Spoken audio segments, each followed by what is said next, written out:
y todas, gracias por estar con nosotros el día de hoy en esta segunda edición de TICAL2020.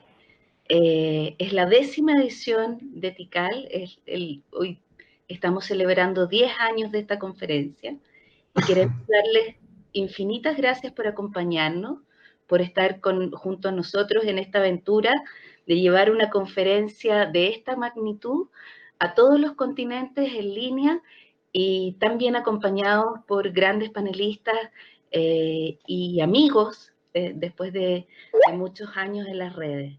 Queremos dar la bienvenida a todas las personas que nos están acompañando.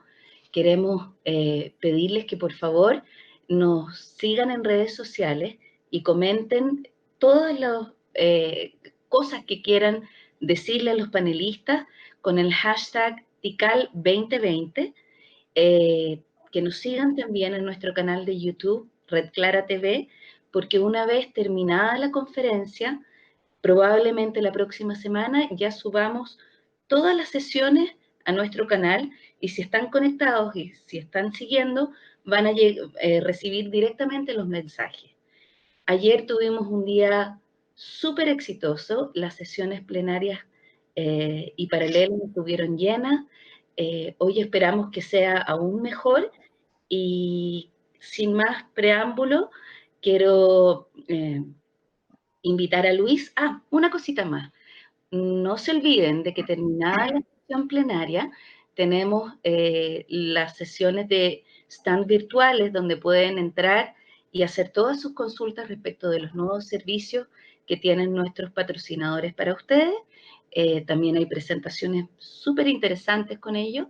Y luego más tarde tenemos sesiones paralelas y talleres. Están todas en el programa y si tienen cualquier duda también pueden canalizarla a través de nuestro Twitter con el hashtag TICAL2020 y por Skype, que si van debajo del video de transmisión en su ventana, van a ver el link para Slido para poder ir enviando preguntas, ya sea para los panelistas o para la organización en tiempo real. Quiero dejar con ustedes a Luis Eliezer Cadenas, director ejecutivo de RedCLARA, y otra vez agradecerles por estar con nosotros. Luis. Gracias, María José. Muchas gracias a todos por el interés y el participar en esta sesión que hemos preparado para el día de hoy. Voy a hacer esta explicación primero en español y luego en inglés. La razón de esto es que ayer lamentablemente tuvimos algunos problemas técnicos de audio. Teníamos planificado hacer las traducciones de manera simultánea usando canales de audio para tenerla también en portugués y en inglés, dependiendo de cuál era el origen del audio, y lamentablemente no ha funcionado como esperábamos, así que ayer tomamos la decisión de realizar las conferencias principales en su audio original. Eso significa que esta sesión va a ser conducida en inglés, pero como mencionaba María José, los videos estarán posteriormente, posiblemente en el lapso aproximado de una semana, cargados en nuestro canal de TV y también traducidos para que quienes no hayan podido entenderlo o participar en la sesión en inglés, pues lo puedan aprovechar. Hoy estamos haciendo un foco particular en la importancia de la inteligencia artificial para la universidad inteligente. La inteligencia artificial es una de las herramientas consideradas fundamentales en los procesos de transformación digital, tanto de nuestras sociedades como de nuestras organizaciones, y es clave para poder desarrollar una mejor capacidad y un aprovechamiento mucho más grande y amplio de los recursos que hoy día se tienen educativos y de las capacidades que tenemos, ¿no? Esta pandemia nos ha puesto, como decía ayer, en jaque, y usar inteligencia artificial definitivamente va a ser una manera de optimizar el uso de esos recursos que ahora cada vez son un poco más escasos debido a la crisis económica producida por la pandemia. También quería mencionar y un poco el origen de la participación en esta actividad tiene que ver con una iniciativa sobre la cual trabajamos conjuntamente para un proyecto utilizando inteligencia artificial desde una estructura organizada en Río de Janeiro. Por eso Guilherme nos está acompañando el día de hoy, también Jim, también Bill y Mateo, puesto que presentamos una propuesta para trabajar esta previsión de la pandemia, de la expansión de la pandemia usando herramientas de inteligencia artificial. Entonces, hoy vamos a conversar sobre estos aspectos. Hemos preparado una serie de preguntas para cada uno de los distinguidos ponentes que tenemos con nosotros. Como saben, Guilherme es profesor e investigador de la Universidad de Río. El doctor Mateo Valero es el director del Centro de Supercómputo de Barcelona. Jim Ghadbane es el director ejecutivo de CANARIE, el homólogo de la RedCLARA en Latinoamérica. Y Bill Barth es el director de Tecnologías Futuras de la Universidad de Texas, del Centro de Cómputo de la Universidad de Texas. So I'm going to switch to English just to explain again the same information, and we will keep the rest of the session in English. I want to thank everybody, all the people that is participating in the TICAL event. It's the first time we make this event in a virtual fashion. We are having right now 1,700 people participating in the event. It's amazing the amount of people that is connected. So thank you very much for your interest. As I mentioned, recently we had some troubles with the audio yesterday. So we are conducting and having this session in English. But after the session, probably in a week approximately, we are going to have the translation, the YouTube version in English in our YouTube channel, and we are going to have also the versions in Spanish and Portuguese in order that you can get all the information and all the knowledge we are going to share today. I were mentioning the relevance of artificial intelligence for the university, and not just for the university, but for our societies. And the idea today is to reflect about this relevance from several points of view. People who is in charge of HPC centers, high performance computing centers, people who is in charge of NRENs, or national research or regional research education networks, and people who is working in the university using this kind of technology to make research and to produce value to the society. So thank you very much to everybody for joining us. I'm going to begin with a set of questions that I share with our speakers today, well, before them today, but we are going to talk about that today. And the first question goes for Guilherme. The first question is, what do you think is the impact of AI to foster research and education capabilities in higher education? Thank you, Guilherme, and welcome to TICAL. Thank you so much, Luis. Thank you all for being here, listening to us, watching us, and all the friends that are together here. You folks that I know well by name, but it's quite nice to see the screen. So really nice.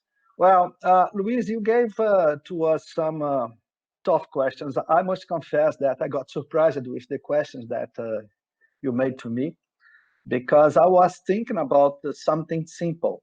I'm not sure if you would like that I answer the two questions that you addressed to me, or I answer the first, and then next I come back to the second. I would prefer the second option. So answer the first. We go to the other speaker with another question, and when we make a round, okay, we have good. the second question. All right. So let me try here. Let me share some information with you. So, okay, I do this. Then I come back to here, and then I do the presentation, and I go to the slides. Here it is. Can you see it?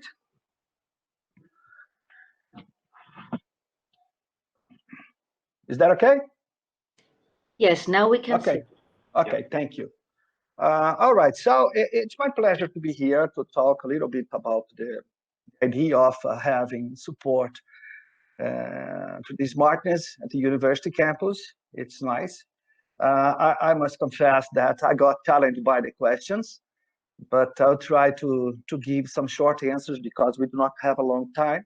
But they are really challenging questions for me because some of them direct to the future, and then it's quite complicated to think about the future, considering the situation that we are living everywhere. So thank you for being listening here. I'm Guilherme Travassos, as we said. I'm a full professor of software engineering at the Federal University of Rio de Janeiro, and I've been quite involved with the multidisciplinary task force against the COVID-19. That's a group of working that was organized in our university to fight against the COVID. And then we started working with the university, but we support a lot of actions in the city and the state. So the first question regards what do you think is the impact of artificial intelligence to force research and education capability in higher education? Well, if we think about technologies and contemporary opportunities that we have, digital transformation is something quite important to support the evolution of living. Okay, we see the ubiquitous computing, we see the improvement of Internet of everything, we see the performance of computers supporting the dealing with data, a lot of data, and we are seeing most of the results so far that producing information that can be used some way useful to support the decision making in the daily living. But when we think about AI, and I'm using the aspect of AI as just one possible technology that we can use, or a possible tool that we can use to support this digital transformation. So it's true that we have a lot of things done.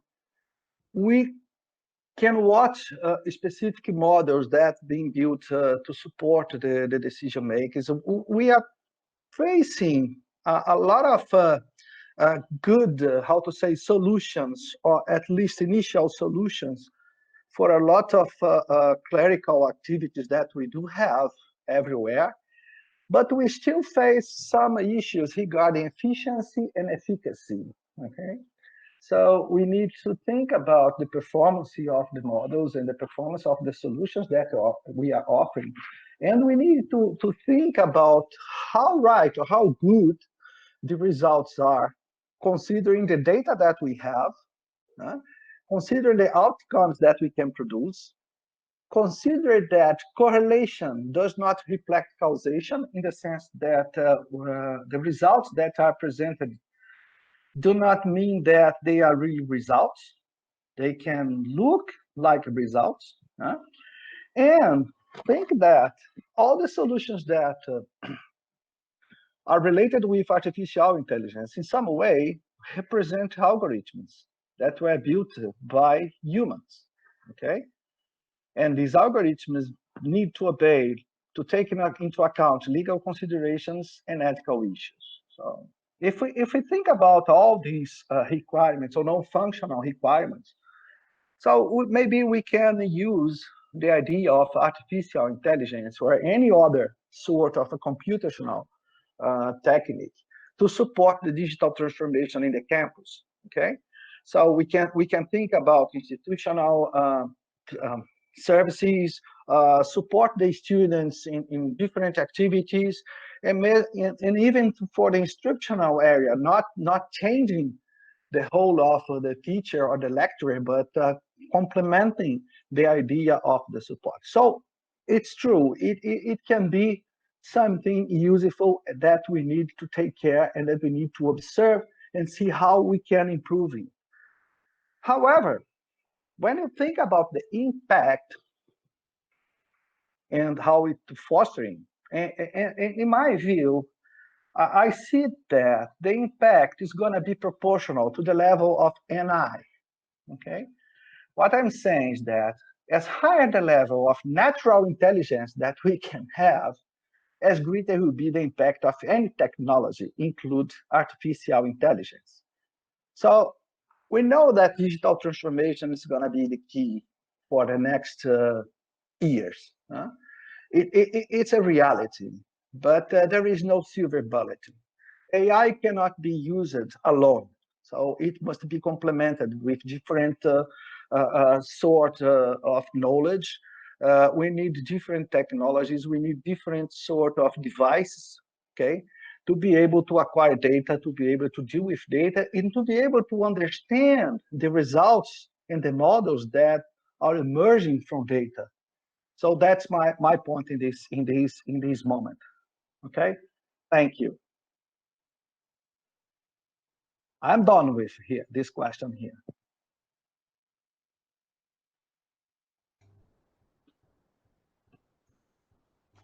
I was trying to open the mic.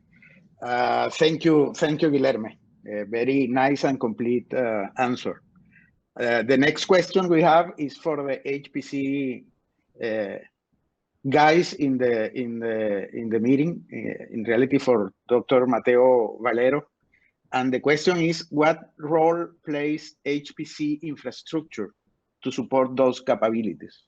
Since we need to have compute power of compute to do AI. Thank you, Mateo. Okay, good morning to almost everyone, the majority, and good afternoon for some of us. Here is 4:30 p.m. almost. So, Luis, thank you, and Maria Jose, for inviting me. You know, it's a pleasure for me to do anything with Latin America. I love Latin America, and I will try to demonstrate a little more today, okay? So, as you know, we are a research center. So, answering to this question, can you see my presentation? Yes, perfectly. Yes, but not in the presentation mode, just in the PowerPoint. Yeah, I can put bigger or even bigger if you like. It's much better this way. Yes. Perfect. Okay, so I will start with that. Okay, supercomputer plus AI is the holy grail. Okay, in fact, I say to my friend, I am computer architect, just to to enjoy with my friends of artificial intelligence, that the HPC took the artificial intelligence out from the closet. Okay. After we produce data, after we have this huge capability of computation, the artificial intelligence emerged and is everywhere in the world. So the combination of supercomputer plus AI is a winner. It's a win-to-win, okay? So let me just a little of propaganda. I am director of the Spanish Supercomputing Center. I started a research center in '84 in parallel computers, buying the first 64 processor machine with transmitter at that time, okay? And we were growing step by step, and 20 years after, the same partners that established the first parallel center decided us to promote to be the national lab, okay? So we are the national lab in Spain. We need to provide services to any research, not just in Spain, but in Europe or everywhere in the world, and we do research, okay? Let me tell you that we had several supercomputers. We call them the biggest one, Mare Nostrum, I mean Mediterranean, okay? So we start many years ago in '04 with the first supercomputer with commodity at the hardware, with the PowerPC, and the software with the Linux. And then we had until now 4. Let me tell you that now there is some chips from NVIDIA in 8 square centimeters of silicon. You can get the same performance that the Mare Nostrum one, who occupy all the chapel, and it was the number 4 in the world, okay? So we have enough computer resources. These are the main computers. We had another one, and now probably you know that we got a lot of money from the European Union and from Spain, Portugal, and Turkey to get a new supercomputer for 5 years, 220 million euros, I am in the tender process. As you can imagine, now I have plenty of friends worldwide, okay? Because we need to decide the next supercomputer.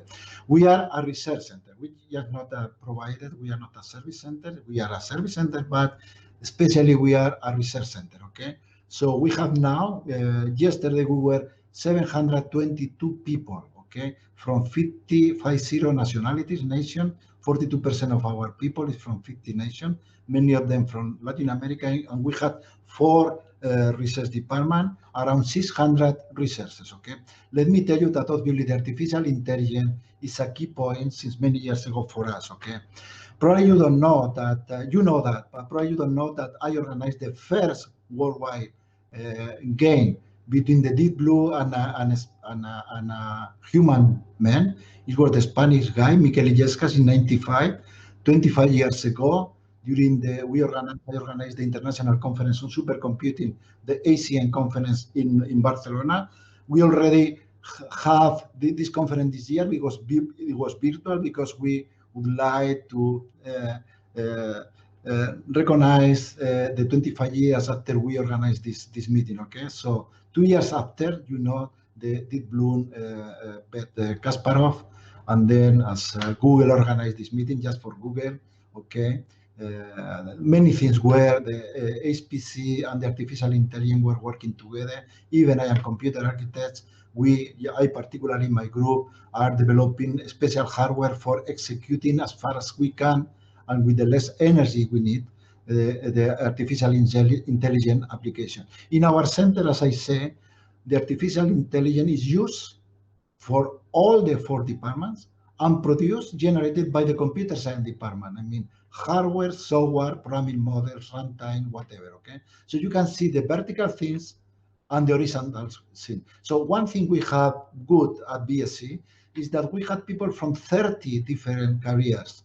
So the collaboration is mandatory, okay? So the people developing algorithms are working with the people programming them, with the people developing hardware, okay?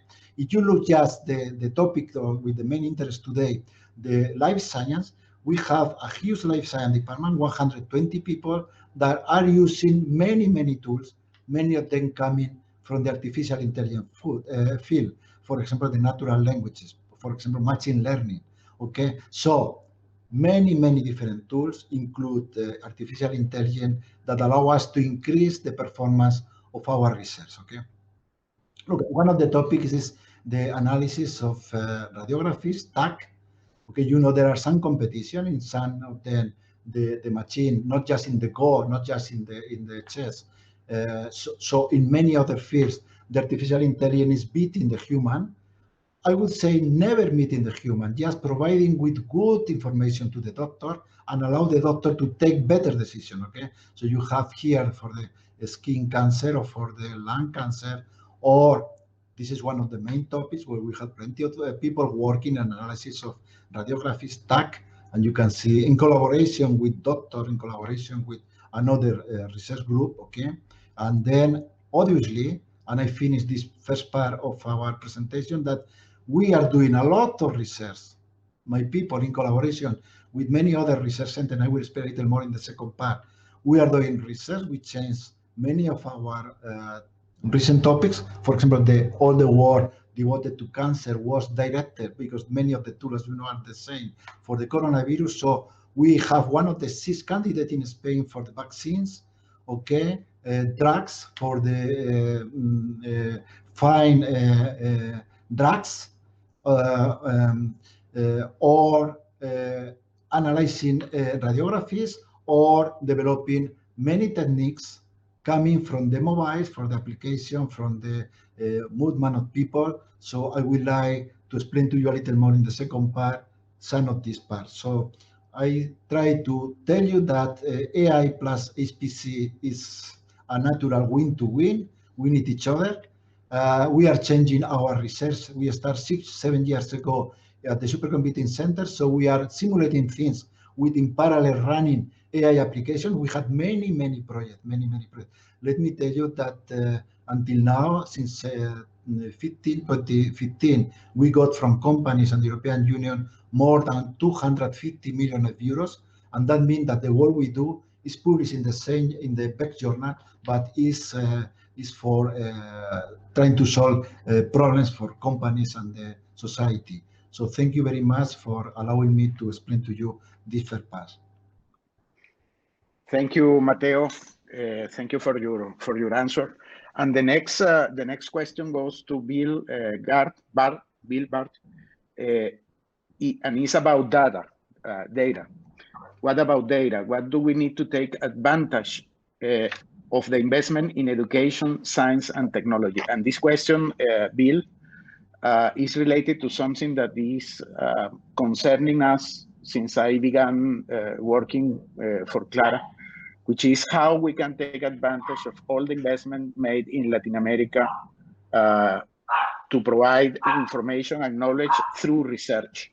So the data is over there, how we can manage the data in a smarter way. So thank you, and go ahead. Hopefully this answer isn't too pessimistic, and I won't throw up a slide. I'll say that the machine learning and AI tools and their users tend to bring, I think, a lot of data or operate in a different way than we're used to at HPC centers on the data that they bring along with them. And we weren't really prepared for it. The file system products weren't ready. And everybody's got a story that says that this product or that product will bog down or crash or be otherwise unusable when this piece of software is running in a particular way on that hardware. It's usually not the hardware's fault. You know, when this piece of software is running in a particular way on it. And I think everybody's got that experience and that story in their own particular way with their own users. And it's not clear that, you know, effective new products are coming down the line from the various file system vendors anytime soon. So we may have to do the research ourselves to come up with file system products that we run on our big systems ourselves. And then we may have to do that as a worldwide community. I'm not convinced that that's on track to happen. We may have to continue to do that research. It's happened before. It happened because there was no good HPC you know, file system product. We've seen that happen in the past.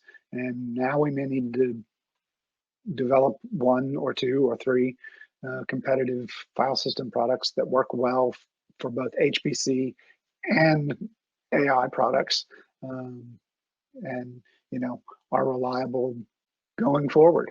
Because I don't see the vendors really understanding what we need in these mixed environments where we have both HPC and AI workloads running on the same system.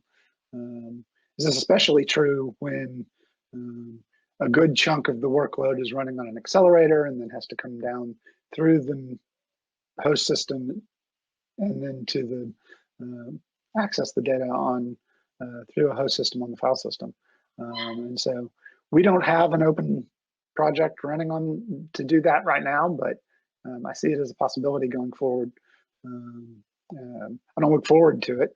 I think it's a very hard problem, but I know that there are very, very simple programs, 5-10 lines that can make Lustre crawl on a handful of nodes, just to throw a couple names under the bus. I'd rather that not be the situation. I'd rather we'd pay good money for it, for there to be a good product out there that was good for HPC and AI problems, both. So I'd like to see the community take that problem up, and we would help contribute to that as a worldwide problem. So we'll see. I mean, we know that there is either a lot of data to be analyzed, or a lot of data generated to be analyzed, or a lot of data produced by these algorithms that can really hammer a file system. And we'd like to see more effort spent in that direction. Thank you, Bill. And the next question is for Jim Ghadbane, the CEO of CANARIE. And the question is, what is the role of the National Research and Education Networks and the Regional Research and Education Networks to support all these efforts? What do you think is our role? So that's a great question, Luis. First, I'll introduce the most inclusive term we have right now that captures what you just talked about. We have national research and education networks within every country. Pretty much every country we have networks that actually go across multiple countries, like RedCLARA, like Géant in Europe.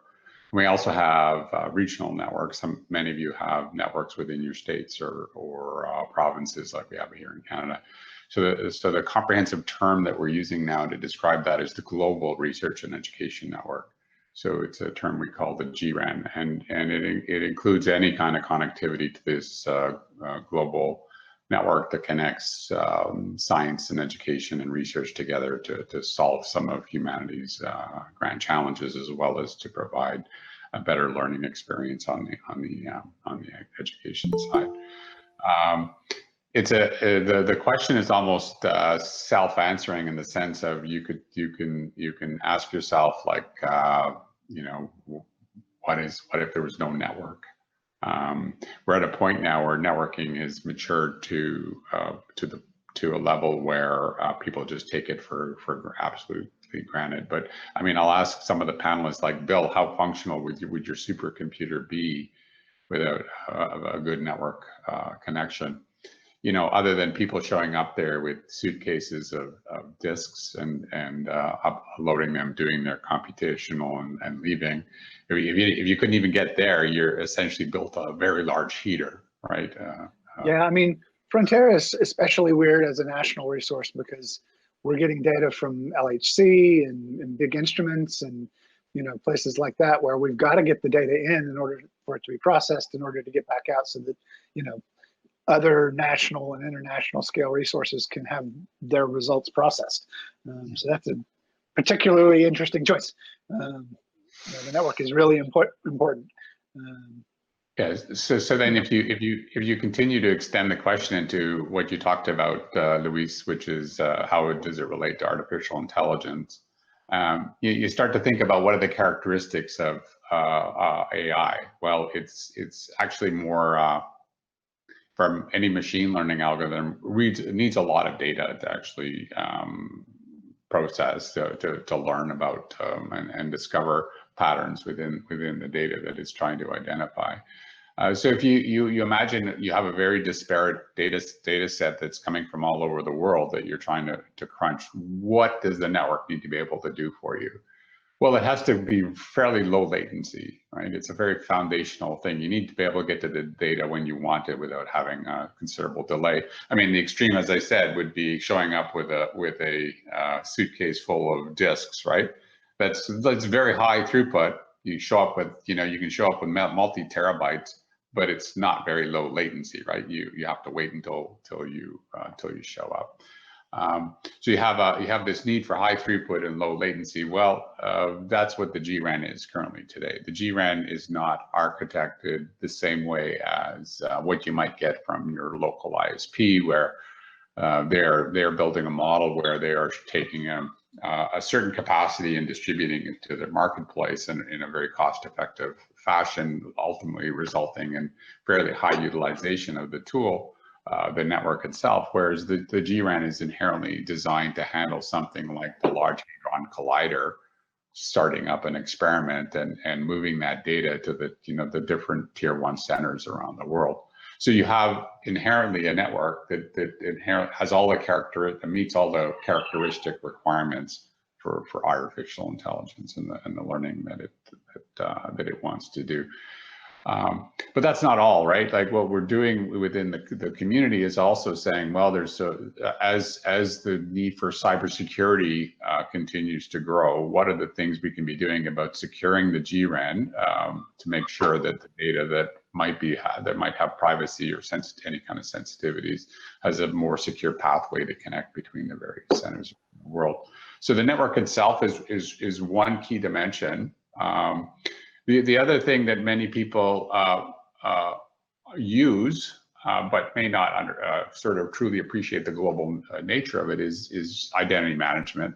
If you're trying to sign on to something, many people know identity management in the form of ED2Roam, where you can get secure Wi-Fi using your home credentials.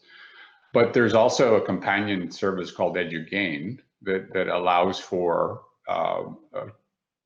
tighter control over identity management, like who's actually signing onto your system, who's looking at your data, what privileges do they have, and that's another key feature that the global R&E networking community provides.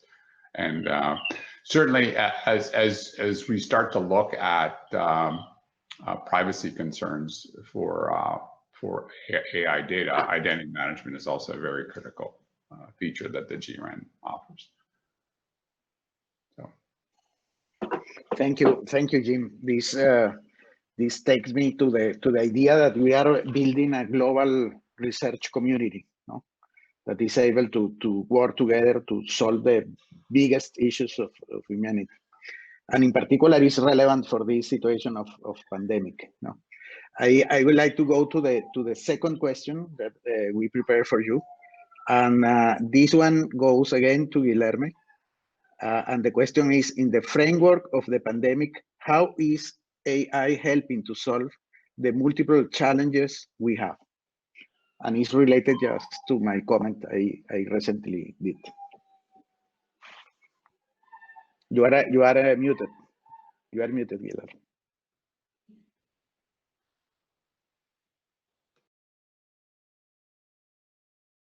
Okay, now I go. Now I go. Yeah. But it was nice to. Can you see my screen?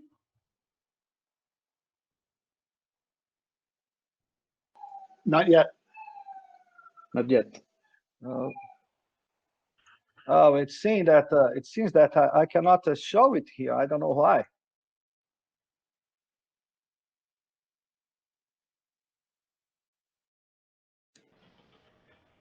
There is, Guillermo, there is a problem with the Google software. So you need, first of all, try to share and then open the file. After that, open the file. If you left open your file before, you need to close and to open after you try to present to everybody. Looks like he dropped.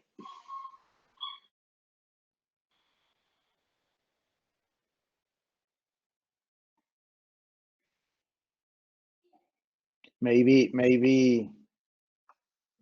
he lost connection. If you like, maybe we can go to the next question, and when he joins us, we can answer the question I gave him.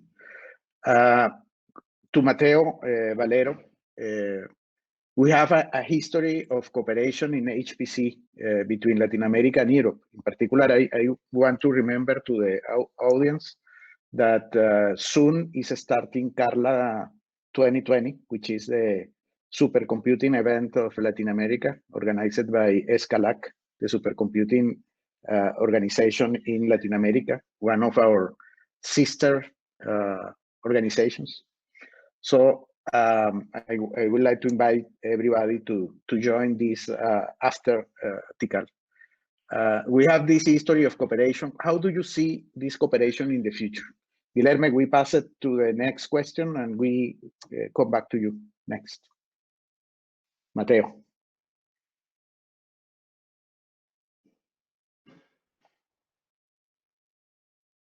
Mateo, can you hear us?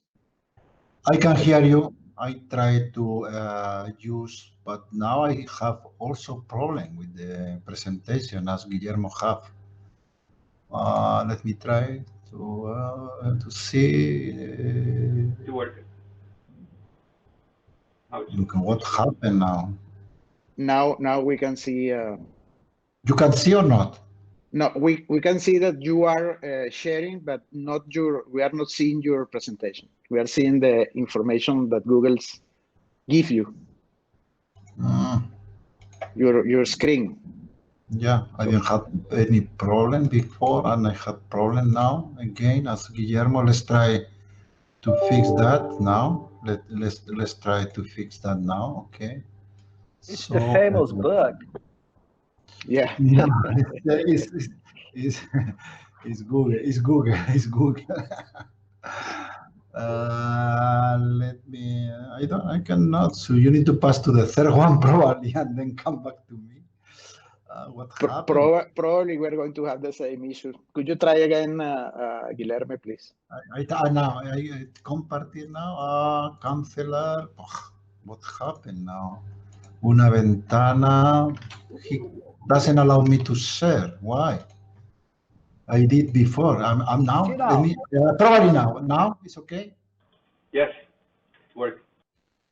Okay, thank you. So, Luis, thank you for your question. Okay, so I mean, let me tell you that I personally love Latin America indeed. Okay, I have been almost 100 times in Mexico. I always say that, 25 in Colombia, many countries. Okay, so I tried from the very beginning, when the European Union started T6, try to do things between Latin America and the European Union, because I think Europe needs Latin America. Europe needs Latin America, okay? One of the many things we proposed was to establish a network of supercomputers we call RIS, Red Iberoamericana de Supercomputación.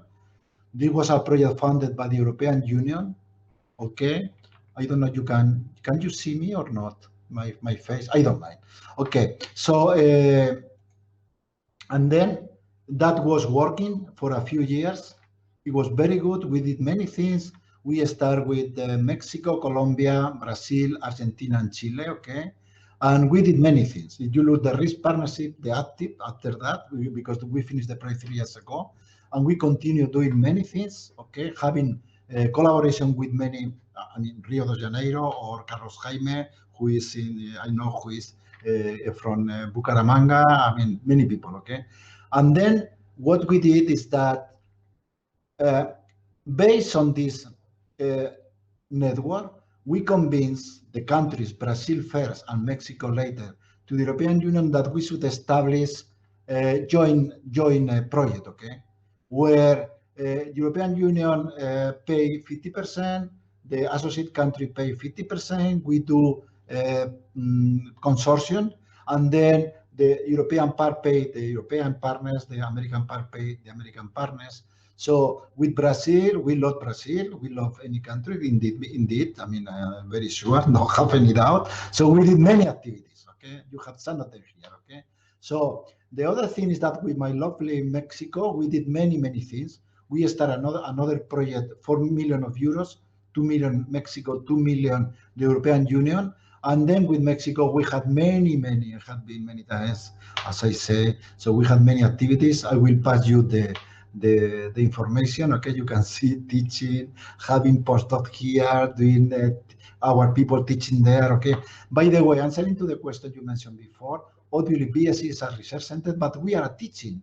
We are part of the university. So we have more than 20,000 in 15 years PhD students receiving courses, and not really many of them are related to the artificial intelligence, okay? So the future is, as some of you knows, we have been asking, and this under evaluation process, another RIS2. The RIS2, we put the previous countries plus Uruguay and Costa Rica. And by the way, for any Latin American country, we are open to receive more partners, to continue doing what we did in the RIS5.1 and continue doing at the end collaboration, human collaboration, bringing people from there, moving people from Europe to Latin America. And you have there some of the target we say, okay? And using the RIS2 and concerning to the topics of this panel, I would like to give you some information about two big things. We are going to move, we are going to live, we are going to present in the next summit, Ibero-American Summit, who will be curiously in Andorra. Andorra, you know, is in between France and Spain. Andorra is a very small country. He has to be Ibero-American, so we have Portugal and Spain and all the Latin American countries. And then we are going to green. We have been in touch with our minister, with the president of Spain, with some of your minister, Latin American. Two important things. Two big laboratories, one of them for climate change, the other one for epidemiology, okay? So look at, in the future, I mean, this is the, okay, this is, sorry, I thought I didn't have this one. This is the partners. We have, for example, Guilherme, in Brazil, we have in Instituto Alberto Viz Coimbra, el Laboratorio Nacional de Computação, no? In Chile, it was in January, as Luis and María José know. I mean, we have these partners there. So the two more related departments to the two project we are going to propose, big project, is the Earth Science. The Earth Science department is one of the 4 research departments we have here. These are the main topics they are working, okay? They are working in doing research, around 110 people, okay? And then they propose, and we propose, an Observatorio Iberoamericano del Clima, okay? How we use supercomputing, artificial intelligence, the data these guys have. We have a petabyte of data for related to the climate change, petabyte of data related with artificial, with the personalized medicine, okay? So this observatory will have several components: the repository, the computational resources, the modeling experiment, and the most important thing is that we are going to provide people to help to do this thing. So the idea is that we propose to have, we are going to have 500 petabytes, 600 petabytes in the Marinastrom 6. We are going to have 200 petaflops with different kind of machines.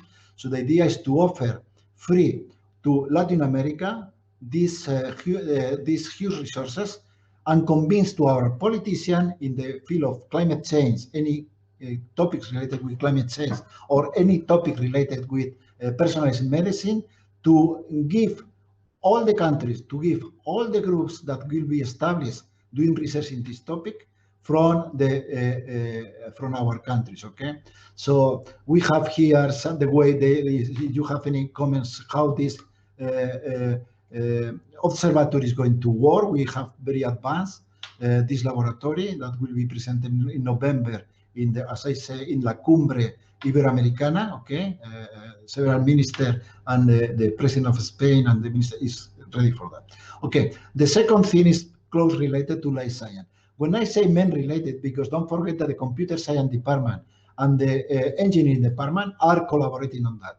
But obviously climate change is more related to earth science department.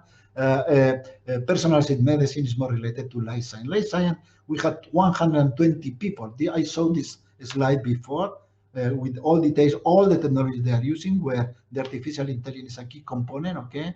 And what happened is that we already start in Europe, in Spain and in Catalonia, but coordinated, because one thing we consider mandatory is the huge quantity of data that had been produced in the hospital need to move to the research people, okay? This is not easy, okay? We have plenty of experience having, for example, we have a 5 petabyte of genome information here at BSc. We have a copy of the European Genome Archive, and all the researchers from any place in the world have private access to this information. And we have projects as the Pan Cancer is a project where there are 25 partners worldwide, and they are working using this data, okay? So we did that now, and you can see on the left, the information coming from the COVID-19, on the right, the information coming from the hospital, and then this is coordinated at the European level. The same, I mean, you have the same things in the States, so probably, I don't know if Bill will comment something on that, okay? And then in Spain, we have this collaboration with the Hughes Hospital, the BSc, and I am very proud of that. It's a hub donde we are collecting plenty of information from any hospital in Spain, and we start with 3 big hospitals in Sevilla, Virgen del Rocío, el Hospital Clínic de Barcelona, and el Hospital 12 de Octubre in Madrid. So it's very important. The message is that we need this data to be stored in the supercomputing center. We need to deal with this data, and you can see here how our researchers, together with the doctor, this is a joint project with the doctor who are taking care of the people going to the intensive care units. Okay, so we do research that really affect positively to the people having the disease. And you asked me something about that. My pleasure to tell you that. Okay, so and at the end we connect all this data coming from the genome, from the papers, natural language processing, from the all the records from the doctor, and all the geolocalization from application we developed for mobiles and from the GPS, whatever. We put all this information trying to help to the doctor and the hospital. Okay, so I am very proud that the BSc is a leader on that in Ecuador. So at the end, when you talk to the doctor, when you talk to the researchers, they say that the medicine who was improved a lot during the last year still is in the infancy. He need to use the method we use, the engineers, the mathematics, the mathematician, the physics. And we did all this idea of the twins. Before we build something, we like to know anything about the thing we are going to build, and we need to use physics, we need to use chemistry, we need to use mathematics, okay? And you have several examples here. We think in Barcelona, this is one of the slides we use, that the same thing, the medicine should be going in this direction, okay? In the twin, the digital twin for future medicine, where at any time the system will have some twin of us that took from the previous test we passed, and then this twin is getting advice from any advance that in any place in the world is taking about our disease. And when we have new tests, we go to the hospital, and the new info is going to our twin in order to improve our wealth, okay, our health. Sorry. So this is the way we are going to go. And I think I try to summarize that we would like to have the RIS2. I am sure that we are going to the RIS2. The RIS2 is a tool to collaborate in Latin America plus Europe. BSc is very proud of doing that. And through this RIS2, we can do many projects. The two flagship that I propose to you is something related to the climate change. Look at in Chile. I was there, the huge quantity of data you have about anything. You are very good on that. And in personalized medicine. This is why I see the future of the collaboration between HPC, AI, Latin America, and Europe. Thank you. Thank you, Mateo. Very complete answer. I would like to mention that I think we need to think about the amount of investment that we are doing in Latin America in education and research. Fortunately, for the next year, we are going to have the new link with Europe, and probably it is going to help us to have a more closer capacity of cooperation among us. So Luis, let me tell you, I am in the REACT meeting. We are 10 people, high level, dealing with HPC. One of the topics I am defending, and they say yes, is to bring resources to do the collaboration with Latin America for many reasons. Because we have the heart together, I mean the Spanish, okay? But if you are, if you look for the future, I think that Europe needs to establish more links with Latin America, okay? Because we need you. I mean, no, it's not that you need that, we need you, okay?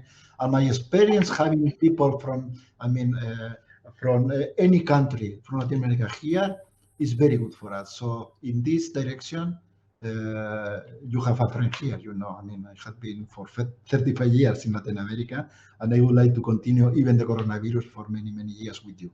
So thank you. Thank you very much, Mateo. And we come back to the question to Guilherme. It was, just to remember, in the framework of the pandemic, how is AI helping to solve the multiple challenges we have? Okay, let me see if I can do it now. Yeah, perfect. I don't think so. Yes, Guilherme, we are seeing your presentation. Oh, really? Okay. Yeah. Now in full screen?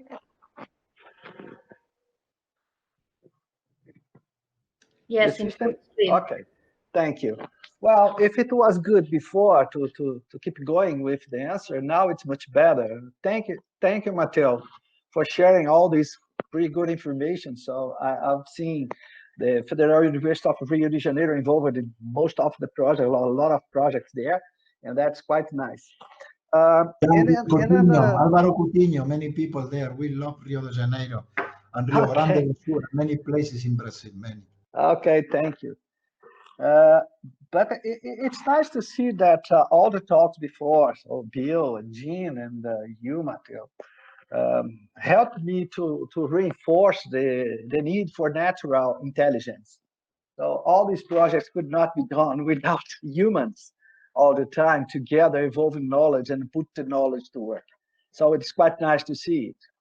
So the second question, it's also challenging in this moment because it's a sort of situation that came to us to promote a lot of changes in the living.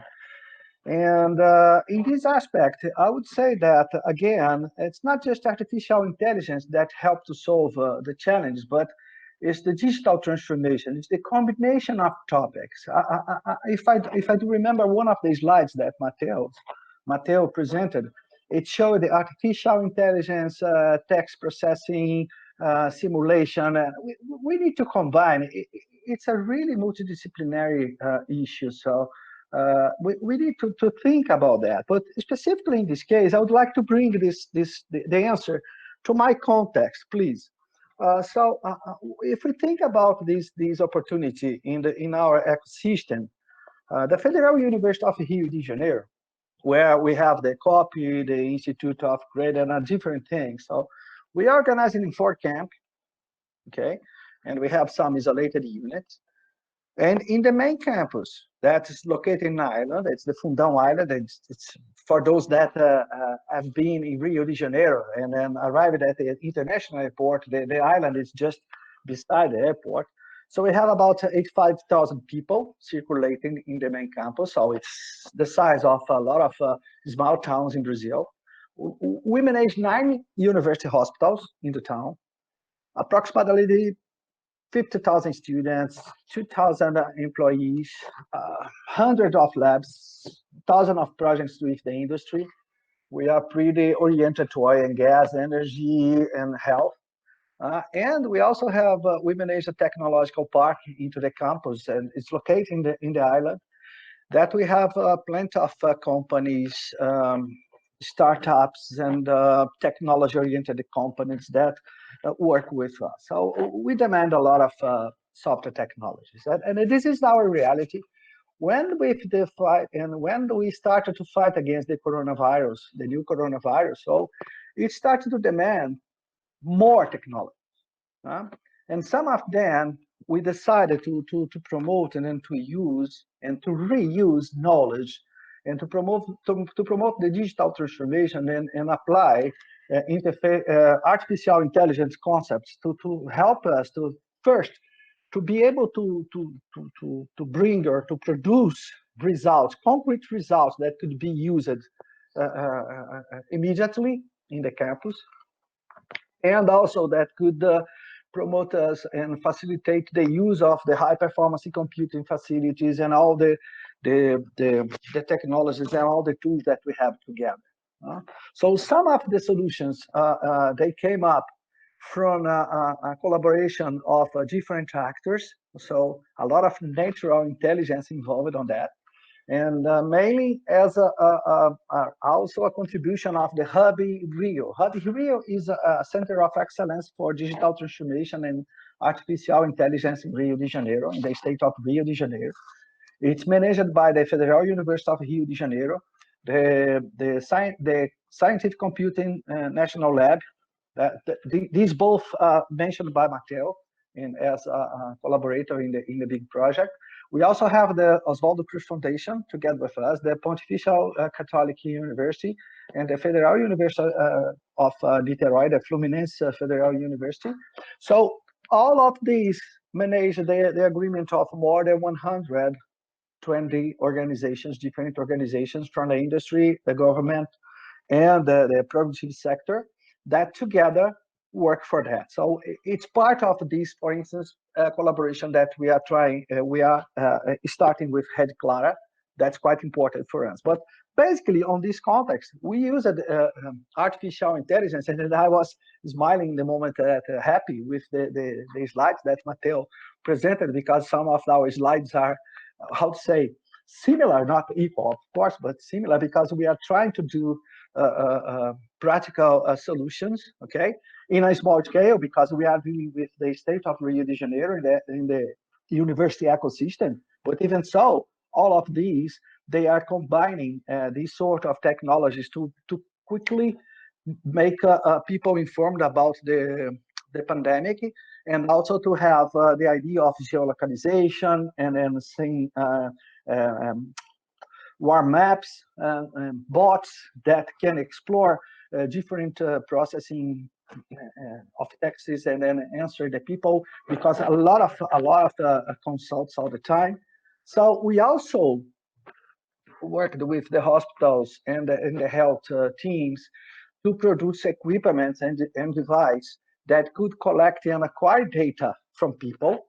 And we are looking for low-cost solutions, because no money, no time. We should encapsulate solutions, and we could have a device that could collect data from different places. So we built low-cost IoT oximeters, and we also built a low-cost IoT laryngoscopes that can support some activities in the hospitals and other devices. Just an examples, they are real, they are working, okay? And all of these we use, again, to try to organize a little bit the idea of data and to solve a little bit the idea of data curation and provenance that was discussed by Bill and also mentioned by Jean. And that's a really huge problem. It's a big problem here, okay? So the most interesting thing is that in a small scale, we are able to use this technology, and we use to combine this sort of expertise and to explore the natural intelligence of the teams to make explicit knowledge, and then transform this knowledge in algorithms, and transform this knowledge in real software system solutions that can be used to support the providing of information for the society, to support the university on the daily activities, and also to spread the information about the risk. So we have a predictive model that we evolved here, and then it uses how to say a fancy way of inform people about the risks. Is the covidometer, covidimetry in Portuguese, and that it presents the level of risk. It uses a sort of re-limitation of time for calculating the R, and also exported Bayesian distributions for do the simulations, and it explores all the data that was organized. And of course, here we have a lot of computational power, not as Mare Nostrum, of course, but we have some computational power that we can use to provide, and it runs. It's online, so you can double check it there. So all of these, were opportunities. Okay. We started to do this. Now we have the projects. Fortunately, we were able to get some funding from the government to keep with this project going. And part of these models in these results, they are intended to be, how to say, scaled up for the community. So part of these things are also part of the discussions that we are having with RedCLARA, that to improve these models and to put them to work in our other context. And I hope that it can give you the idea of the opportunities that this process have. In fact, it changed our lives. Okay, we have a lot of bad things regarding the pandemic. It's true. It's been quite hard for me to be quarantined at home, working like a crazy man. But we've been producing a lot of different things for the society, and I believe that we should use this opportunity to grow, okay, to improve ourselves and to learn a lot. Then if we can learn, maybe artificial intelligence can be really a representation of the natural intelligence. Thanks, Carla. Thanks a lot, Luis, for inviting me here. Thank you, Guilherme, for your answer. I would like to stress the fantastic effort that we did in order to put in place a proposal for Latin America, in order to have this capacity of Hub Rio and the universities in Brazil to be able to help us to manage data, health data, and provide better knowledge and information about the COVID. We are still looking for funding. If somebody is looking at this presentation and has money to help us, we are more than happy to receive that. Okay, but we are used to work without money, Luis. So yeah, it's money for something. Is the normal situation. So going to Bill now to the next question. Which has been the role of your organization, UTACC, in the battle against the pandemic? Thank you, Bill. So we've done a number of things. We pulled a let's see, do I have the right to show my screen? Yes. Yeah. The bottom right. Present now. Let's see, which screen is this? Yeah. What I want to do is, can y'all see this? Yes. Yes. Okay. Yeah. So perfect. One of the things we did was pull an older flu pandemic modeling portal out that was built with to help the research of UT Austin researcher whose name is Lauren Ansel Myers out, and her models are mostly R, Python, and MATLAB, and make sure that we can get them working again. And so these models run not entirely on our supercomputers, but mostly, and get the website functioning again, and make sure that the models were running well on our systems again, and get the data flow back and forth between where the data comes in, where it runs on the systems, and then where it goes out for visualization and things like that, and then be able to put up the website for the public to view, and for first responders and basically politicians, decision makers, to be able to pull up one of these projection tools, which I will try to show you. Can y'all see this? So this is a COVID-19 mortality projection for US states. Can you all see this? Yes, Bill. Am I still? Okay, great, thank you. And this was a model that we helped, this is a site that we helped build. And you can see, so here's May to June for the United States, and we kind of got things flat. Let me see if I can scroll down and get Texas, where things are a little less pleasant. And there are other things that can be done. So that's one thing that we did. We also put out a call amongst our users for, would you like to do some COVID-19 modeling? please submit an abstract and a small proposal, and we'll see what we can do to help you. And for those people who responded, we were able to give them some extra time on the Frontera system, which is our big, before ISC at least, it was number 5 academic system in the world in terms of power.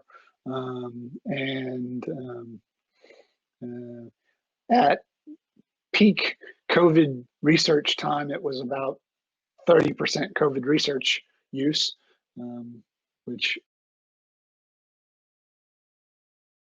the director's discretionary pool, it supported a lot of COVID research, and it supported people like Lauren Myers, it supported people like Romeo Maro's research on molecular dynamics of the surface spike protein, which you may have seen already, but I don't have a picture of handy. And a lot of this computational epidemiology research that does produce these kinds of plots. I'm gonna pop back to not presenting anymore and just my face. Sorry, I know those are prettier than my bearded barbarianness. And did this kind of large scale work for them. On this work for Lauren Myers, we were also able to put some human time into this work and work on some of the codes that underlie the epidemiology. One of them, MATLAB codes that was running under some of those data points, was improved by a factor of 10, just by getting some people to look at it and, you know, take some of the loops and improve their overall performance. So we like that. You know, some of that can be turned around pretty quickly with some experts. That was the kind of thing that we were able to do, have been able to do so far. In fact, we're still working on it. Work continues. We were able to open up a Slack channel, and everybody that gets to work with us on these kinds of projects, we put them in a Slack channel and can communicate with them directly with the people that we assign to work on the projects. And that's very nice. It's much faster turnaround than trying to email back and forth with people and say, oh, I missed your email, I'm sorry.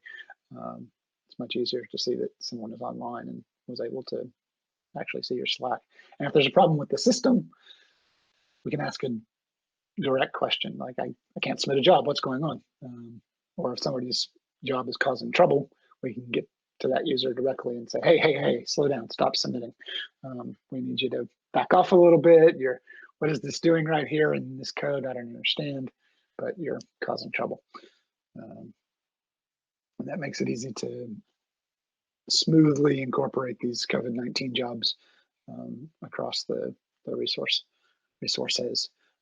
Most of this work went on Frontera, where we have the biggest pool of cycles and storage to absorb extra users.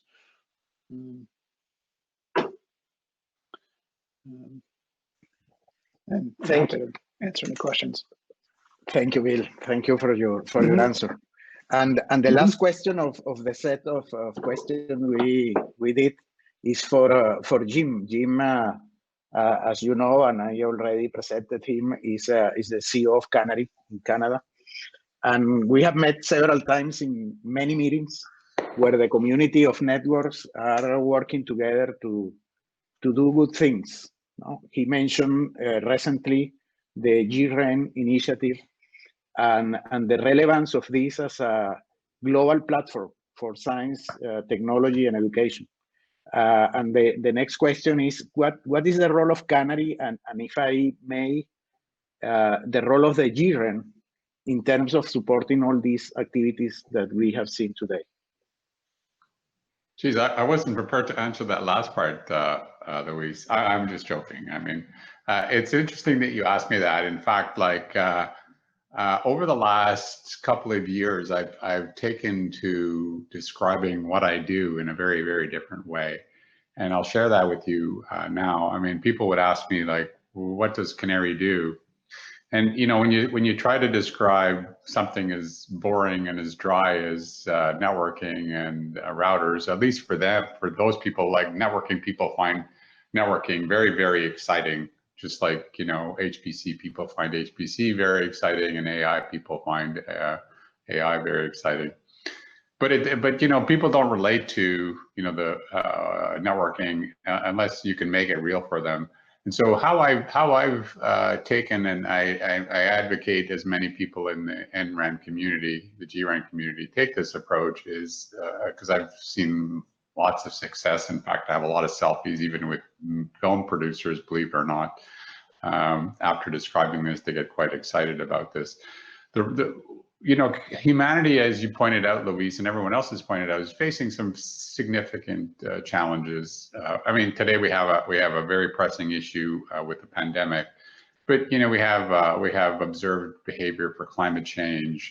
We have a challenge of ongoing clean water. We have a lot of diseases that are impacting humanity, like Alzheimer's and heart disease and all these other things. And I say to people, well, there's a segmented part of the internet that connects all the researchers around the world to each other, all the scientists around the world to each other, and education to each other to really address these grand challenges of humanity. It does a whole bunch of other things as well, but it supports research in climate change, it supports research in genomics, research in clean water.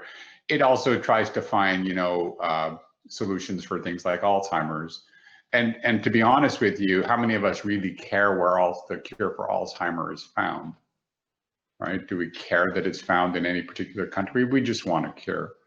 And I have the incredible privilege of running the Canadian portion of the network that supports the global research community trying to solve solutions to this. So that's the context, I think, the global context that you added at the end, Luis. Hopefully that's clear. It's a very gratifying role to say, you know, we didn't, you know, for the Canadians who might get a Nobel Peace Prize, we don't take any credit. They're very smart people working on these things. Like, in fact, we've had a couple of Nobel Prizes awarded this year, and they reach out to CANARIE and thank us. And we say, well, like, I don't know the first thing about neutrinos, but what I do know is the need for collaboration to come up with things about neutrinos. So it's a very, very satisfying job that we have. So within Canada, CANARIE connects, you know, all our researchers to all the researchers around the world. We have over 700 institutions connected to our network.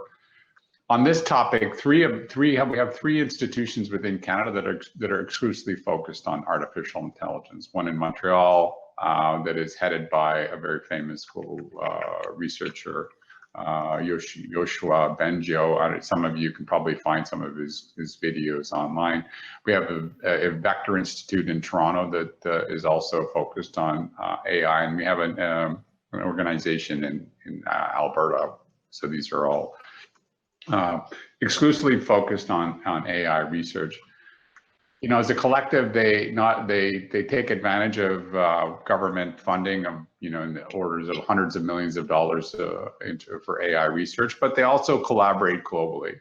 They work with global consortiums on AI-related research. Additionally, and you sort of see it here, it's important to remember that, you know, what the GRAN does and what the NRAN does is just one piece of the solution. So it's important not just for us to sort of have relationships with the networking partners around the world, but also with providers of high performance computing, with people coming up with data policies, and also help you know, making sure that all the tools that are being provided work in a much more coordinated fashion than if they were just, you know, sort of thrown over the wall and left it up to the researchers to be sort of the ultimate systems integrators. And so we have a role to play there in ensuring the solutions are complete by working with other national, and then within Canada, also provincial providers of let's call it just cyber infrastructure. In Canada, it's called digital research infrastructure. Beyond like our day job, we also have, like RedCLARA, and it's very, very impressive, and congratulations on the conference. I mean, 1,700 participants is phenomenal. But like RedCLARA, we also have a convening ability within the country. And 2 years ago, we had our national summit that exclusively focused on AI and its role. I'm going to try sharing a screen. How do I want to? I don't want my entire screen. I want a window. Which window? How do I? Here goes. I think I've got. I think I can figure this out here. Here. Hopefully, you see a screen that says. It's opening. Now we can see it. Yeah, so it's just there for you to reference the URL. I mean, so this comes out of our 2018 conference. You can sort of see the highlights of the conference there. We also, CANARIE also turned 25 years old that year, so we have a little video there that you can look in terms of the celebration of becoming 25 years. We have a really nice a piece of work that was done by the participants. The participants were asked, okay, what do you think the world looks like? And so it ended up producing a really good piece of word art. And then if you want to know all the different things that were discussed, you can click on a blog written by some of you know Alex Bushel at CANARIE. He wrote a blog post on the what was actually discussed at our summit on AI. I'm gonna stop the share here now. I think I can stopping the share. Is that obvious? Stop presenting. Okay, and just give you sort of, without actually having the screen there, an idea of the kinds of things that were discussed at the conference. And so you can get more information if you go to our website. Hopefully it was up long enough, and I think when you get the YouTube video, you should hopefully be able to get the link there. But we really wanted to sort of demystify AI. We wanted to have a conversation about what it was and what you could do with it. So we had presenters that really sort of explained, you know, how machine learning algorithms work and what their limitations are, what they could do, what they couldn't do. And then it moved on to, you know, the typical, what are the kind of applications that you might want to use AI for? And that was fascinating. It ranged from, you know, producing music to predicting basketball positions, like, you know, given this current situation, what would happen, where would the ball most likely go, and how would the play kind of evolve, and those sorts of interesting discussions. For me, one of the most, personally, one of the most sort of thought-provoking conversations was given by a law professor. So. And he talked about things like, do machine learning, do computers have kind of any kind of rights? If they come up with a novel idea, who holds the intellectual property? If you happen to be perceived by an automated device, let's imagine you're out in the woods and there's something, a little sensor there, and you happen to get perceived that you're there, but it doesn't actually tell a human, has your privacy been violated, right? So these are all sort of really fascinating dimensions to AI that sort of transcend just simply like what's the technology capable of doing, but what are the societal implications of AI? So the conference really tried to put, like, it was a 2-day event, and it was exclusively focused on this topic. And the presenters explored this from various ways, right? So this was, as I said, very similar to the role of RedCLARA. Like, organizations like RedCLARA and CANARIE have the ability to convene a community to have a meaningful discussion about a specific topic. So we do that within Canada. Like last year, our conference was exclusively focused on cybersecurity and all the dimensions around there. And the reason why we picked cybersecurity, because that's a key responsibility CANARIE's been given within Canada to advance the cybersecurity state of Canadian higher education institutions. And it's not something we're doing locally. We're also working with the global community. We're partnering with the other national research and education networks. Is good alignment in terms of cybersecurity and a role for an NREN, because NRENs inherently are all the institutions that you want to secure, if you're trying to secure higher education, are already connected to the NREN.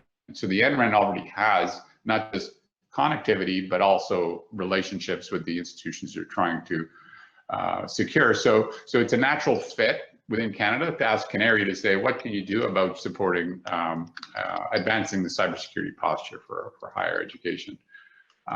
Additionally, as it directly relates to some of the presenters before me, in terms of COVID, we've been brought into a number of discussions to support an initiative within Canada called CAN-COVID, which is driving a collaboration approach to COVID within Canada, but connects globally, and also for the creation of secure repositories, so that it will house data that researchers will be able to use.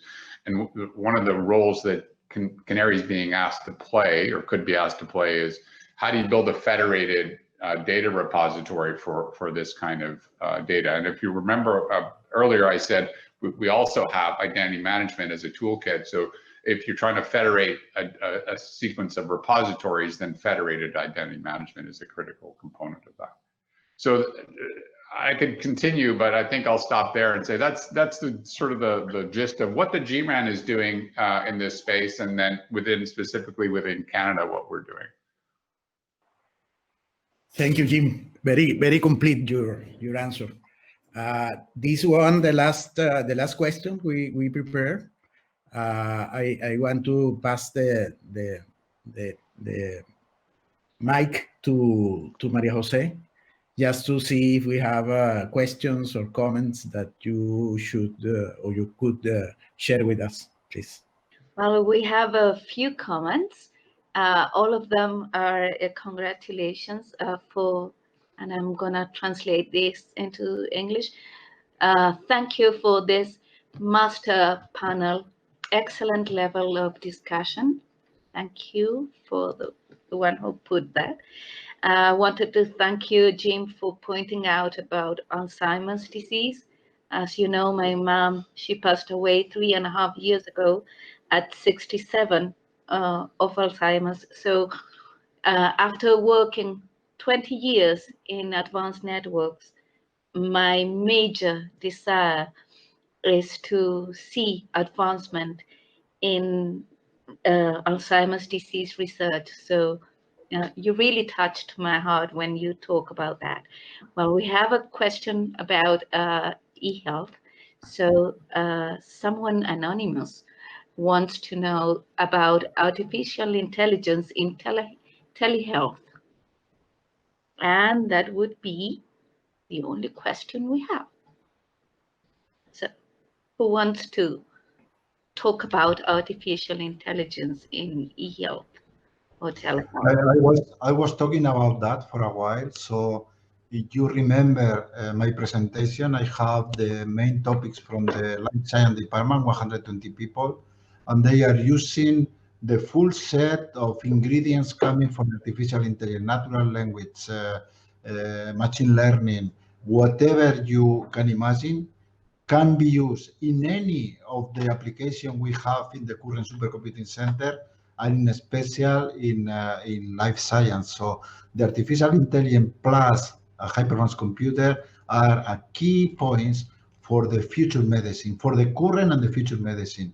We are doing a lot of work there, not just with the 120 people we have in this field, but collaborating with doctors in hospital and with another institution. I mean, what I propose is to bring all this data that the hospital accumulate during unfortunately, during the last months, and to bring together with the information we have from the genome and the doctor records and many other ingredients, and to allow the researchers in this field to improve the medicine.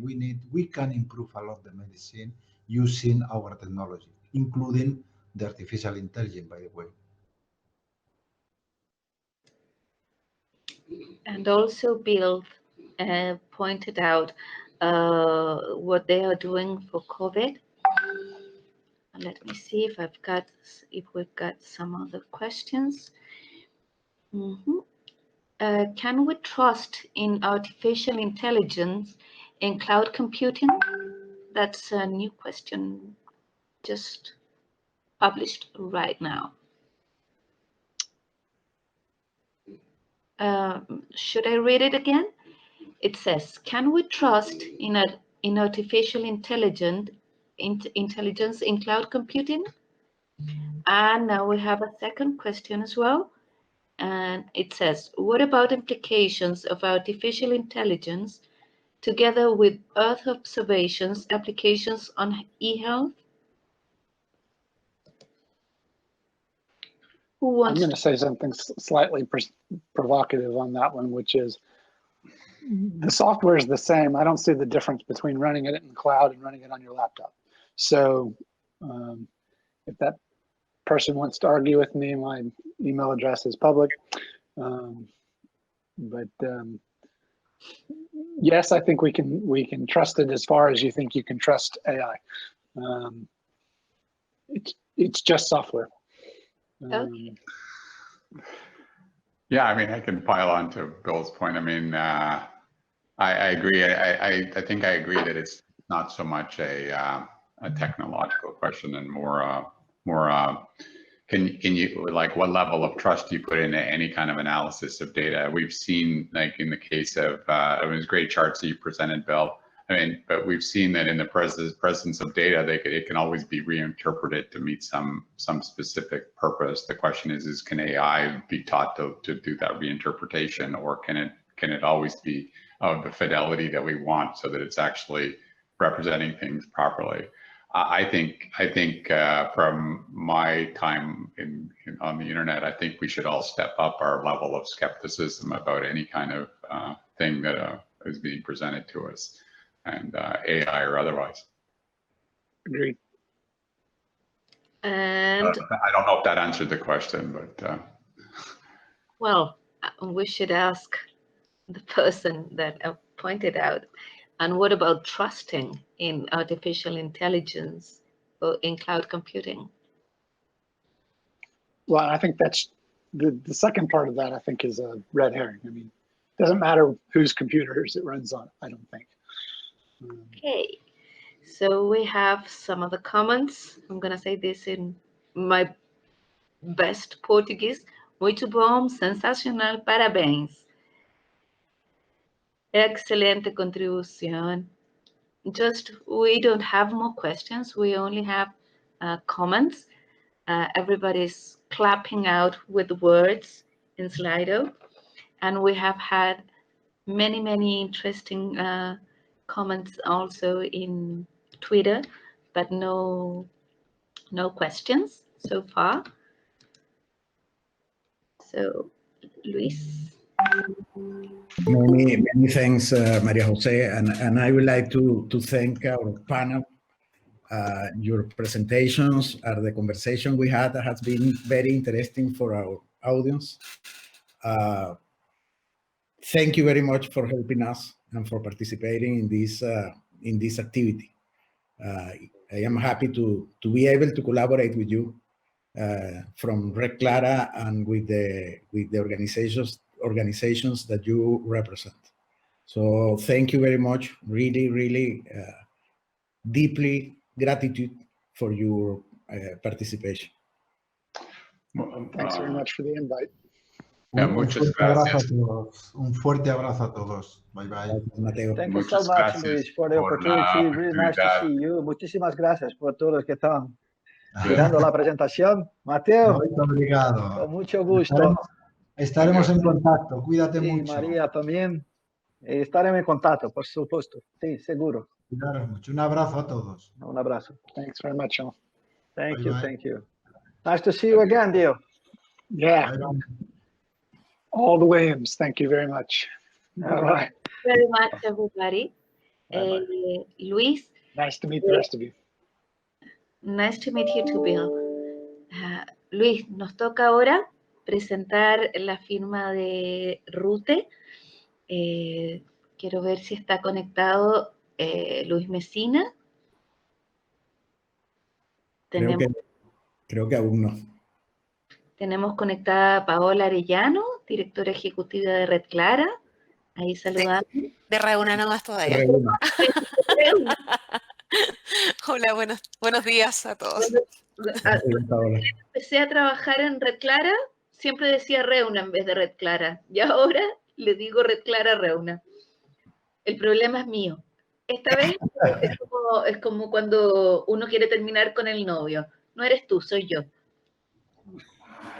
Bueno, y tenemos también a Carlos Casasú, director ejecutivo de CUDI. A Juan Pablo Carballo, director ejecutivo de CEDIA.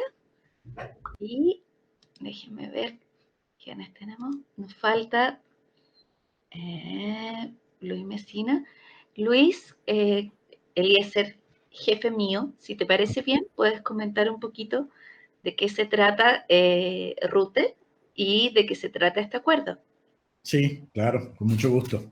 La verdad, muchas gracias a todos los que nos acompañan en esta actividad de firma de este convenio o de este acuerdo que estamos promoviendo ahora a nivel latinoamericano para manejar lo que es la red universitaria de telemedicina. Esta iniciativa es una iniciativa que surge hace muchísimos años en Brasil, impulsada por la Red Nacional de Pesquisa, en la cual ha participado durante muchísimo tiempo la otra persona que nos estará acompañando, que es Luis Ari Mesina.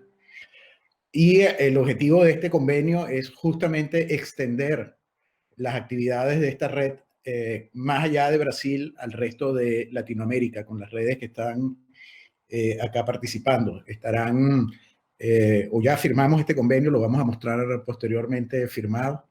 Las redes de Ecuador, CEDIA, la red de México, representada por Carlos Cudi, la red de Chile, Reúna. Nos está faltando también Rafael Maldonado, que debe estar por unirse, de Renata en Colombia. La verdad es que esto, digamos, está muy en línea con la charla principal que tuvimos el día de hoy, hablando sobre la relevancia de la salud, la importancia de la salud y su relación con lo que hacen nuestras redes nacionales y lo que significa el esfuerzo de inversión y capacidades que hacemos para garantizar que podemos enfrentar grandes retos en el mundo de la salud. Esto es parte de lo que ya varias de las redes que están aquí representadas hacen también en cada uno de sus países, y es una contribución que creo yo es sumamente importante para coordinar acciones más allá del nivel nacional, también a nivel regional. Así que estamos hoy muy contentos de estar teniendo esta firma durante el evento y esperamos que pronto esta red empiece a rendir frutos en toda la región, generando los mismos beneficios que ha generado a nivel de Brasil.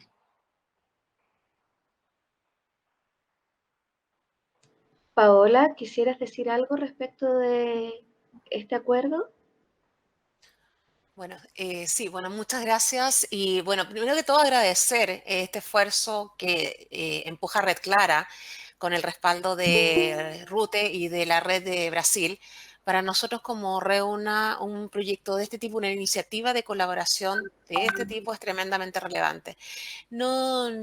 Siempre hemos estado empujando para que el tema de la telemedicina sea una realidad, y hoy día, más que nunca, con la situación que vivimos a nivel mundial, se ha levantado la importancia que esto tiene.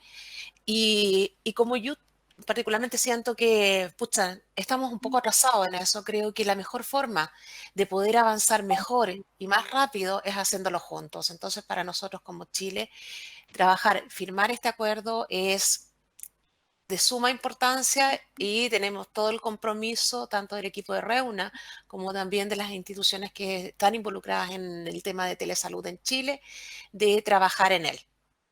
Muchas gracias, Paola. Carlos, Juan Pablo, después les vamos a dar la palabra, ahora aprovechando que ya está conectado nuestro querido Luis Ari Mesina. Mesina, nos gustaría mucho que compartieras con nosotros cuál es la importancia de este acuerdo y de qué se trata. Buenísimo. Buen día a todos acá en Brasil, a menos. Sí, perdón, yo estaba asistiendo toda la presentación sobre AI, pero estaba en otro link. Buenísimo. Ahora, toda la sociedad está a percibir los valores que tenemos con la práctica de la telemedicina y la telesalud. Hace pocos años era aún muy difícil de hablar sobre telesalud, de telemedicina con muchos médicos, con autoridades, porque no percibían el valor. No, y ahora el momento es otro. Todos han visto que al menos la telemedicina y la telesalud puede servir muchísimo para que las personas no tengan que se desplazar, para que los cuidados puedan ser asistidos, los pacientes pueden ser asistidos en sus casas, los pacientes con doenças crónicas no tienen que ir al hospital, y toda una serie de facilidades prácticas, muy prácticas y aplicables, desde que se tenga conectividad. Al menos alguna conectividad. Con el paso que seguimos, los avances de la inteligencia artificial, los sensores, IoT, Big Data, todo eso, podemos solamente esperar que las conectividades serán cada vez más importantes. Hay un documento del BID que nos informa que el avance de 10% en la conectividad en nuestros países en América Latina resultará en un acréscimo de 3 a 4% del PIB de los países. O sea, son datos, factos importantes y ahora tenemos la práctica. Y así es porque, bueno, vale decir que el gobierno de Brasil acenó con esta posibilidad ya hace 14 años, cuando empezamos con la implantación de la red universitaria de telemedicina en Brasil. Primero con 19 hospitales, después con más 45 y después con más 75 hospitales. O sea, lo que quiero decir es que no es algo que se consiga así y es fácil, no es. Ahora es un poco más fácil porque, bueno, las personas ya están habituadas a uso de webconferencias, ya no usamos más en este momento videoconferencias con equipos propios y de esta forma todos están ya más o menos habituados. Pero será un esfuerzo enorme de todas las redes académicas para conseguir la comprensión de los gobiernos, de la academia también, de los gestores y de las empresas, para que se pueda hacer un camino con seguridad y con todos los actores importantes. Más tarde, a las 14, vamos a discutir con más detalles cómo hacemos para construir una red de colaboración de facto, cómo colaborar, cómo tener la práctica de la colaboración y cómo diseminar conocimiento en red. Y para ahí esto tenemos el fundamental, que son las cabezas pensantes de todas las universidades públicas, privadas en la América Latina. Es eso. Seguimos en frente. Gracias a RedCLARA por la comprensión en este momento de esa actividad importante que todos sabemos no será fácil, pero tenemos que tener la participación y colaboración de todos los actores, las asociaciones, empresas, todos. Gratísimo a todas las redes académicas de México, de Ecuador, de Chile y de Colombia por este momento.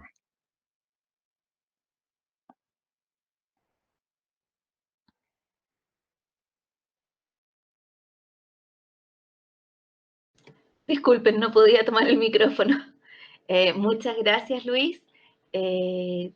Antes de que hablaras, le pedí a Paola que contara cuál es la importancia para Reuna de la firma de este convenio. Quiero pedirle lo mismo a Carlos Casasus, que nos cuente cuál es la importancia para CUDI en México de la firma de este convenio.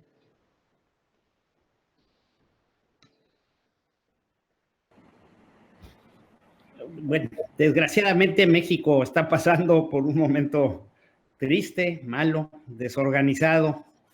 Y les platico una experiencia muy rápida.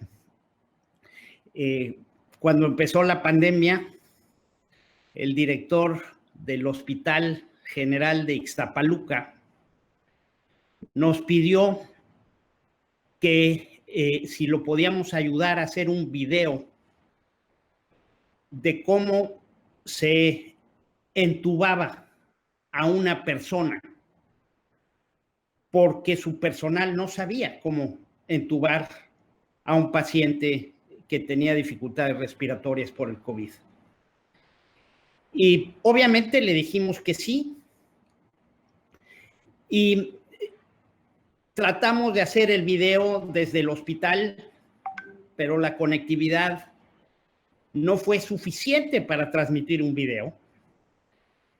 Y propuso él trasladar un maniquí a las oficinas de CUDI en la Ciudad de México.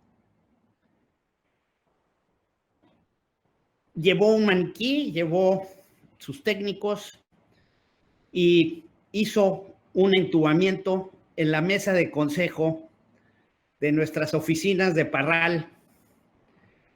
Ya se imaginarán el miedo que me produjo a mí el poder tener la posibilidad de ser entubado en el hospital de Ixtapaluca, cuando el entrenamiento que tenían los médicos era ese pobre video de YouTube hecho con una camarita de un iPhone desde la mesa de consejo de CUDI.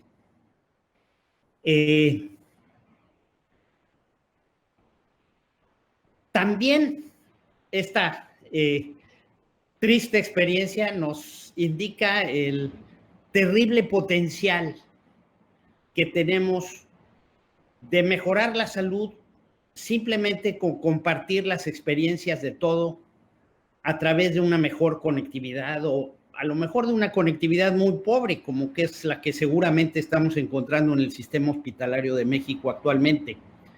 Pero el poder compartir experiencias, el poder tener una mejor capacitación médica, se me hace una tarea crítica que podemos contribuir, y qué bueno que RUTE y que vamos a estar en este proyecto. Gracias. Muchas gracias, Carlos.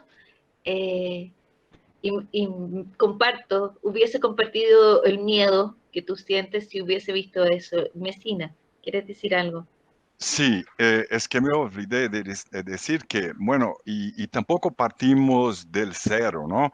Ya tenemos con la ruta de 14 años en Brasil, son 55 grupos de interés especial en especialidades y subespecialidades de salud, bueno, que hablamos portuñol o portugués o que lo sea, pero ya tenemos eso es que son 3 sesiones diarias de discusión de casos con profesores, o sea, en un ambiente científico de discusión de casos. 3 sesiones en media al día.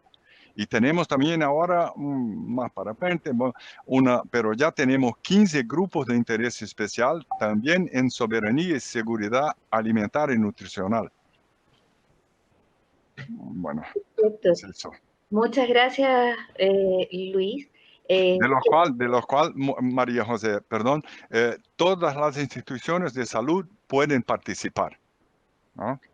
Quería comentarles, agregar, que en RedCLARA, en la sección colaboración, está ya la página de RUTE América Latina, para los que quieran acceder a información en mayor profundidad, y desde luego nos pueden escribir a todos nosotros para enviarles la información que requieran. Juan Pablo, me gustaría saber la importancia que tiene para CEDIA en Ecuador la firma de este convenio. Muchas gracias, María José, y saludos a todos. Un gusto verles a todos bien. Muchas gracias, Luis, por organizar esta reunión. Y Luis Ari, muchísimas gracias por el impulso que tú y la RNP Brasil le han dado a la telesalud. Y gracias por ese interés de compartir esa experiencia con toda Latinoamérica. Creo que para nuestra región continental, este es un proyecto sumamente importante, no solo que la situación que hemos vivido estos últimos meses nos ha dejado claro que la dificultad de llegar con médicos presencialmente a todas las localidades ha sido muy compleja, que por tanto los medios electrónicos, a pesar de la limitada conectividad, han demostrado ser muy efectivos en atender a poblaciones, sobre todo a poblaciones marginales de bajos recursos. Por tanto, el impulso de este tipo de tecnologías yo creo que definitivamente es importante para la región. Pero no solo eso, sino el hecho de que como región compartimos muchas condiciones que son similares. Varios de los países colindamos y tenemos parte de la Amazonía, un conjunto de enfermedades y situaciones tropicales especiales, únicas de solamente ese territorio a nivel nacional. Otros compartimos la costa pacífica o la costa atlántica. Otros compartimos la región interandina, todo lo que son los Andes, y que tienen situaciones y tipos de enfermedades endémicos y propios de esas regiones, ¿no? Por tanto, ese poder compartir un conocimiento previo que ha surgido en su mayoría de la región, con profesionales de la región, transmitir esa experiencia a sitios de dificultad de acceso, ayudar a médicos rurales a tener más conocimiento, a tratar casos con apoyo de médicos que están en centros con más facilidades. Definitivamente yo creo que tiene un impacto social gigantesco para la región. Yo auguro que este proyecto va a ser probablemente una de las cosas más importantes que como redes académicas de cada uno de los países y regionales, en el caso de RedCLARA, haremos en los próximos años. Y estoy convencido que va a generar un cambio importante para todas las personas de nuestra sociedad. Así es que muy feliz de estar firmando el convenio y agradecido por la oportunidad de ser miembro de esta maravillosa red. Muchas gracias, Juan Pablo. Y ahora que mencionaste la Correa Andina, anoche en Chile fuimos remecidos fuertemente por esa maravillosa cordillera de los Andes. Nos remeció con un temblor, decimos nosotros, de 6,5 en el norte. Así es que veamos. Quiero presentar también a Rafael Rodríguez Maldonado. Él es director ejecutivo de RENATA, la Red Académica Colombiana, quien asumió durante la pandemia. Así es que, Rafael, nos gustaría mucho saber qué es lo que opinas y evalúas respecto de la firma de este acuerdo. Muchas gracias, María José, y un saludo especial a toda la organización de RedCLARA por el espacio de TICAL. Luis, un saludo muy cordial. Por supuesto, a nuestro líder en este propósito colectivo de región de América Latina, Luis Mesina, un saludo especial. Vamos a seguir hablando muchísimo, y a todos los demás redes académicas que nos acompañan en este espacio. Sin lugar a dudas, el propósito de la salud, como el propósito de la educación, son dos de los ejes más preponderantes en el desarrollo de cualquier sociedad. Y los que estamos y somos afortunados, como lo dijiste ahorita, María José, hiciste una mención muy bonita de la red de los Andes. A pesar de un movimiento que genera susto, realmente somos muy afortunados por la región tropical en la que vivimos. Tenemos sociedades que viven sobre el nivel del mar, algunas comunidades en la Amazonía, con condiciones climáticas y de situaciones de salud muy diversas.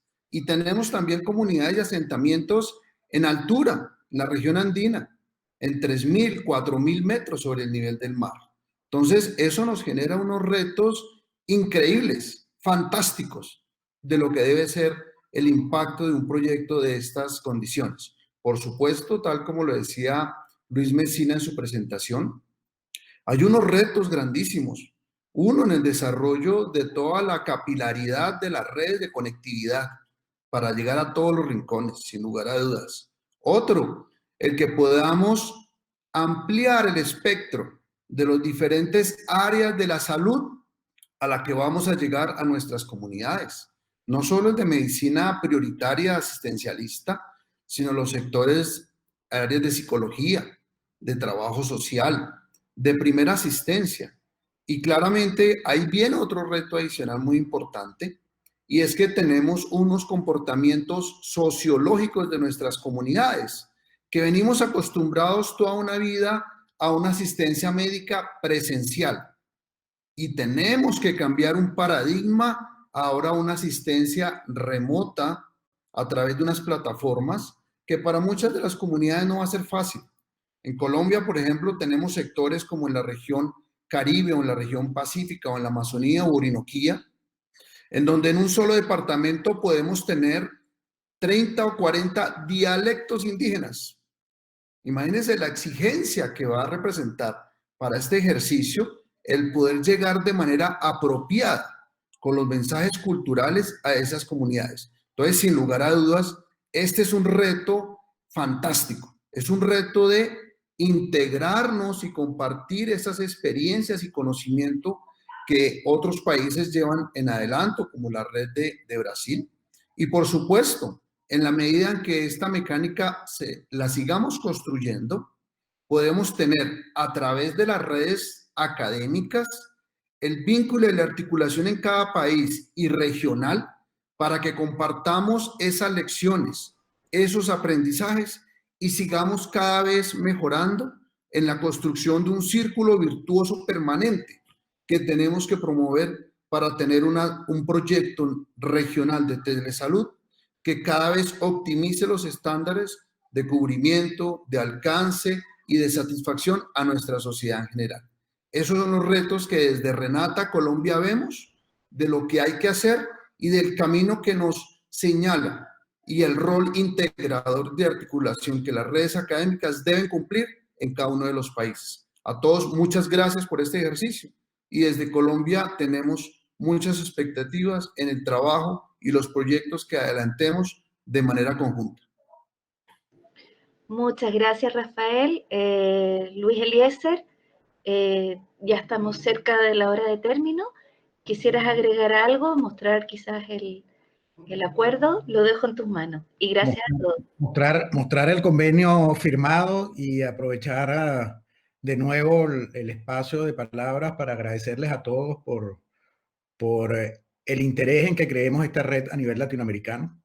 Agradecerle a RNP por hacernos posible esta iniciativa y agradecerle a las redes nacionales que son miembros de CLARA por permitirnos ser el vehículo a través del cual podemos constituir esta capacidad y podemos trabajar para mejorar el alcance de RUTE a nivel latinoamericano.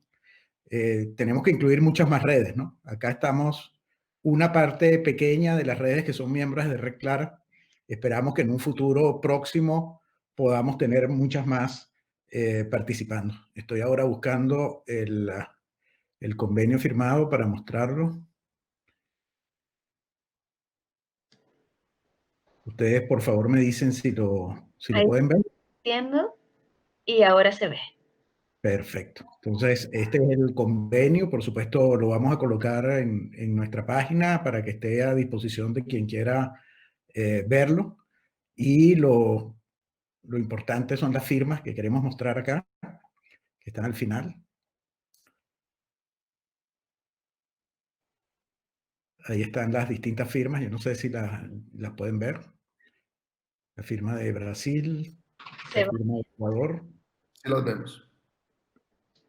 La firma de Colombia, la firma de México y la firma de Chile.